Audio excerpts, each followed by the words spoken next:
हाँ हाँ हाँ हाँ अच्छा 9 नंबर तुम रूम भीतर खाली कौन रात सारा दुलबुस एमती शब्द शुभुला आ मझे मझे अच्छी एमती शब्द शुभुला ये 9 नंबर तमे मु पा 7 नंबर मुझे तुम पर गाली जाओ मु पा 7 नंबर मु पा 9 नंबर अरे मु पा 7 नंबर मु पा 9 नंबर बोली धन पाक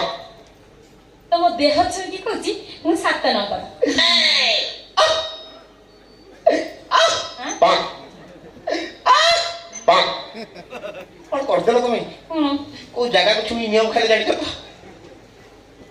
तो नियम खाली खाली देह छुई नियम खाली तो छाड़ विश्वास कर लियो अच्छा मते गोटे কথা কইলা तुम 9 টাকা ওনি কোন গুটিয়ে ছাঁচর ছাঁচো কোন ऐसा गुटिये मिस्त्री खुजा मिस्त्रीटा गुटिये छाँच होई तो आज तुम जहाँ देखे देख समझते एक तुम चुड़ी जा ता चुड़ी से तुम आँख जा तुम नाक जा तुम मुंड जा तुम ये डाले हे एटा कोन मुंड मुंड मुंड तुम सब समान देखो ना देखो समझते एक तुम 9 टाका आके मत गोटे কথা কইলো तुम 9 टाका कोन मां घर रे एकात्र जन्म होई पड़तलो ना ना आमी 3टा बुर 9टा झियो प्रथम बो 3टा झियो जन्म कला मल्ला पाक द्वितीय बो 3टा झियो जन्म कला मल्ला तृतीय बो 3टा झियो जन्म कला होला ना बंचिला बा पुनी 16 वर्ष पर भाईटे जन्म हैला मानिया पड़ियो तो बापा को 16 वर्ष पर भाई माने बुढ़ा एपच पर सिला जी दिखाउछ ए धन आ गुटे कथा जानछ ना मो बापा सबले मो बो को बाडी कहउला पुओ जन्म कर पुओ जन्म कर पुओ जन्म कर आ हम पुओ जन्म हे गेला परे तापर तुम बहुत तुम बापा को बाडौछिवा बोल तमे केमिति जानिला ए तमे घर घर की कहानी भाग्य पुओ जन्म कला पर संड आ मर्द होची गाई ए सोना का गुआर गोल बे सोना तुम खोदिबी ना सोना काम धंदा ए एवढे इंद्र स्टाइल हे जाऊ ना ये तो बापा से जाऊ जा ए तमे आम घर ठिया कि मते कोन कहउछ नुच जानो तमे नुचिबा ओरे तुम घर बिछा नुच ना कुछ आज हम नुचिनी काई कि घरे उठे जाई जानी कि केते बड़ संड जमा पसियो कोन अरे सोना में गुआर गोल बे सबा खाई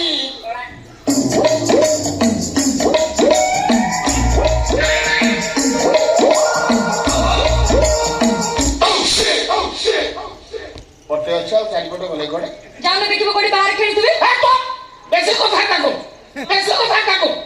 मु खोजिबी ना काम धंदा करी हां दिनकु 10 किलो चालो तू गिलुछ मु जेते गाड़ी की घरे पुरौची सब गिलुछ तू काई को भेड़ा करबे होई जानिबो तो पेटरे जियारिया हैचन हु करम हैचन तो शरीर को खाई छैली जा ए सुन तू केते नंबर 7 8 9 टा जन्म करछ जानिबो केमिति की केते नंबर बाबा को बस 7 नंबर Tecnologia, 7 नंबर ଆଉ 5 ଜଣ ଗଲେ କୁଆଡେ ତାଙ୍କ ତ ଚିହ୍ନ ନ କିଛି ମିଳୁନି କୁଆଡେ ଗଲେ ସେ କଥା କହିବା ମାନେ ମୋ ମୁଣ୍ଡକୁ ରକ୍ତ ଚଳିଲା ନାଇଁ କଣ ଏଗୁଡ଼ା କଣ ସବୁ ବିଲେଇ ଗୁଡ଼ା କଣ ଦେଖିବା ଗୋଟେଇ କରି ଦେଖ ବାପା ତ ମାଉସୀ ମାନେ ହେଲେ ପ୍ରତିବ୍ରତା ସତୀ ନାରୀ ଥିଲେ ନା ଜଣା ପଡୁଛି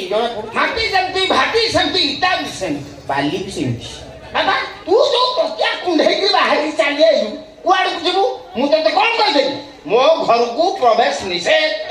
କୁଆଡେ ଆଇବେ ସେ ମୁଁ କଥା କଣ କି କଣ କଥା ବାନାନା ଇନ୍ ଚୁଡାଇଛି ନଉ ମୋର ନା ନା ନା ନା ନା ବାନାନା ଇନ୍ ଚୁଡାଇଛି ନଉ ମୋର ଆରେ ବାନାନା ନା ନା କଣ ବେ କଦଳଟା ଅଛି ଚୁଡା ଶେଷ ମଉସା ମୋ ଛୁଆ ଦିନ ଅଭ୍ୟାସ ବା କଣ ଅଭ୍ୟାସ ମୋ ଛୁଆ ଦିନ ମୋର ହେଇତେ ପାଇଲା ଦିନରୁ ମୁଁ ସକାଳୁ ଉଠି ମୋ ଲାଟିନ୍ ଫିଟିନ୍ କରିଦେବ ବ୍ରସ୍ ଫ୍ରସ୍ କରିଦେବ ତେଣୁ ଚୁଡ଼ା କଦଳୀ ଚିନି ଛେନା ବିସ୍କୁଟ ଯେତେବେଳେ ଯାହା ମିଳିଲା ବୁଝିଲୁ ଆଉ ହଁ ତାପରେ କଷେଇ ଗୋଳେଇ ଯାକ ଖୁଏଇଦେବ ବାପା ନିଦା ଖାଦ୍ୟ ପେଟରେ ସବୁବେଳେ ପାଇଁ ଥିବ ବପୁରି ଥିବ ଖାଇଲେ ଖାଇଲେ ନ ଖାଇଲେ ନାହିଁ ହଁ ଆଜି ମୋ ଭାଗ୍ୟବଶ ତ କଦଳୀଟା ଆଜି ଚୁଡ଼ା ଶେଷ ହେଇଯାଇଛି ମୁଁ ତତେ ପଚାରୁଛି ମୁଁ 5 ନମ୍ବର ଝିଅ ଗଲେ କୁଆଡ଼େ ମତେ ଧମକାଉଛୁ ମାରିଦେବୁ କୋଟା କଣ ତତେ ଧମକେଇବୁ ନାଇଁ ସତେ କଥା କଣ ନିଅନ୍ତୁ ଓ ସାର୍ ଖେଳ ଆପଣ ରାଗନ୍ତୁନି ରାଗନ୍ତୁନି କଦଳଟା ଖାଇ ଦେଖିଲା କଦଳୀ କଦଳୀ ମୁଁ ଖାଇ ଉଠାଲେ ରେ ବାବା ବାପା ବାପା लो ତମେ ମତେ ଖୋଜିଥଲ ହଁ ବାପ ତୁ କେତେ ନମ୍ବର ବାପା ମୁଁ ପା 6 ନମ୍ବର ଓ shit ha ha bang ha ha bang ha ha bang ଏ ମୁଁ କହିବା କଥା ଆପଣ ଗୋଟେ କାମ କରନ୍ତୁ କ'ଣ ମାନେ ଲୁହା ରୋଡକୁ ତତେ କି ଗୋରୁଙ୍କ ଦେହରେ ଯୋଉ ନମ୍ବର ବସେନ୍ତିନି ସେଇଟା ଆପଣ ନବରତ୍ନ ନମ୍ବର ବସେଇ ଦିଅନ୍ତି 8 ଦିନ ତମ ଘରେ ମୁଁ ରହିଲା ମୋ ମୁଣ୍ଡର ବସା ଦେଇଗୁଡା ସବୁ ଘୋଳ ଦେଇଗଲାଣି ଏ ଧନ ଓଲୋ ଘୋଳ ଧନ ଭାଇ ଓଲୋ ଏଇଟା ମୋର ବାପାଙ୍କୁ ତୁ ଟଙ୍କାଟେ 2 ଟଙ୍କା ଯୋଡ଼ି ଯୋଡ଼ି ମୁଁ ଆଣିଥିଲି ତମେ ନେଇକି ପଳେଇ ଯାଇଛ ତମର ଏତେ ଲୋଭ ବାପା ଅଛନ୍ତି ଢେର ପାଟି କର ବାପା ଜାଣିଥିଲି କଣ ବାପା ଜାଣିପାରିଲେ ତମେ ତ କାଲି ରାତିରେ ଆସିଥିଲ ମୋ ପାଖରେ ଶୋଇଥିଲ ମୋ ତକେଟା ଲୁଭ କରି ନେଇ ଯାଇଛ ଏ ଶାଲା ସୋଟା ଶାଲା ୱାନ୍ ଶଟ୍ ମାରିବି ଶାଲା ନାଗାଲ୍ୟାଣ୍ଡରେ ଯାଇ ପଡ଼ିବି ଶାଲା ହାରାମ ଚାଟା ନାଇଁ ମୋ ସେ କଥା କଣ କି ହା ହା ତ ବହୁତ କଥା ମାରି ଚିಂಟು ମାରି ନାଇଁ ମୋ କଥା କଣ କି ମହମବତୀ ମହମବତୀ ଗୋଟେ ଥିଲା ଲଗେଇବାକୁ ଦିଆସିଲ ନଥିଲା ଆଉ ସେଇଥିପାଇଁ ଆପଣଙ୍କ ଅନ୍ଧାର ରୁମ୍ଟା ଦେଇଛନ୍ତି ଗଳି ରୁମ୍ଟା ସବୁବେଳେ ଅନ୍ଧାର ଘଣ୍ଟା ଘଣ୍ଟା ଲାଇନ୍ ଚାଲି ଯାଉଛି ମୋତେ ଭାରି ଡର ମାଡୁଛି ମୂଷା ସେଥିପାଇଁ ମହମବତୀ ଗୋଟେ ଥିଲା ଲଗେଇବାକୁ ଦିଆସିଲ ନଥିଲା ଦିଆସିଲ ମାଗିବାକୁ ଦେଇଛି ମୁଁ ତତେ ପଚାରୁଛି ମୋ ଝିଅ ରୁମ୍ରେ କାହିଁ ଶୋଇଥିଲୁ ଚିକିତ୍ସା କରୁଥିଲି ଚିକିତ୍ସା କରୁଥିଲୁ ଏଇଟା ହେଉଛି କେରଳ ପଞ୍ଚମଟି ଆୟୁର୍ବେଦିକ ଚିକିତ୍ସା ମାନେ ଡକ୍ଟର ଏଆର୍ ମାନେ ବଙ୍ଗାଳୀ ସେ କଟକ P ନମ୍ବର 75 60 47 ଯୋଗାଯୋଗ ସମୟ ସକାଳ 6ଟାରୁ ସନ୍ଧ୍ୟା 5ଟା ଖାଲି ଝାଳ ପରୀକ୍ଷା ପାଖରେ ଆପଣ ଘର ଭିତରେ ଯାଇ ଦେଖିପାରନ୍ତି ଗତି ତକିଆ ପଡ଼ିଛି ପିଛା ଦେଖ ନା ସମ୍ପୂର୍ଣ୍ଣ ଉଦା ଦେଖିବାର ନାଁ ଧରୁନାହାନ୍ତି ସେ ଡାକ୍ତର ନାଁ କ'ଣ ଏଆର୍ ରେହମାନ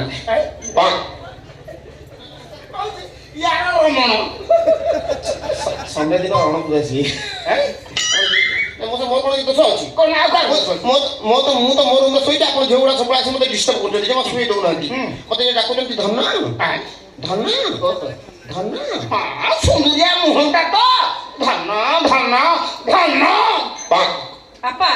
ତମେ ସେମିତି କହିବେନି ମତେ କଷ୍ଟ ହଉଛି ତତେ କଷ୍ଟ ହଉଥିବ ତ ଧୀରେ ଖାଲି ଟାଇମ୍ ବାଜୁଥିବ ବାପା ଏମିତି ବା ଧନ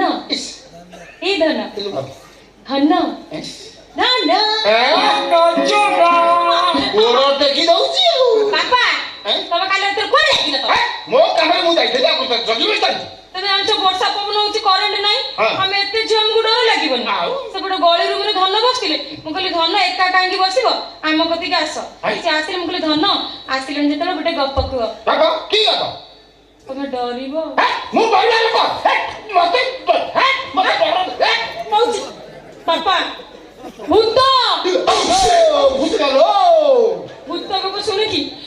ଗୋଡଠୁ ମୁଣ୍ଡ ପର୍ଯ୍ୟନ୍ତ ମୋର ଖାଲି ଆଉ ନା ହାତରେ କାମ କଲାନି ଗୋଡ ହାତ ମୁଖ କଲି